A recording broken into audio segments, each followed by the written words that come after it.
আসসালামু আলাইকুম। ওই যে ভাই বেলপুরি বানাইতেছে, ভাই এক প্লেট বেলপুরি দেন তো। কি এটার নাম কি? বেলপুরি। বেলপুরি দেন তো, এক প্লেট বেলপুরি দেন।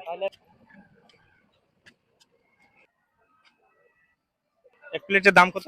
20 টাকা। 20 টাকা না? তো ওইটা যদি আপনি খান তাহলে আপনাকে 100 টাকা দিব। ওইটা আপনার খেতে হবে। তাই নাকি? হ্যাঁ, আপনি খান ওইটা। ঠিক আছে, উনি খাচ্ছে কি জন্যে সেটা বলতেছি, কি জন্য উনাকে খাওয়াচ্ছি। মিষ্টি টকটা খুব ভালো লাগে আমার কাছে। আর তো ভাইয়া খাইতেছে, নাকি খাওয়া শেষ নাকি? হুম। উনাকে কি জন্য বেলপুরিটা খাওয়াচ্ছি, কারণ হচ্ছে অর্ডার মধ্যে ভেজাল নাই বিদায়। তো উনি ওইটা খাইছে। তো খাচ্ছ কিরকম লাগছে? ভালো লাগছে। ওইটার মধ্যে কোনো ভেজাল আছে নাকি? জি না। ভালোই জি, লাগতেছে। জি।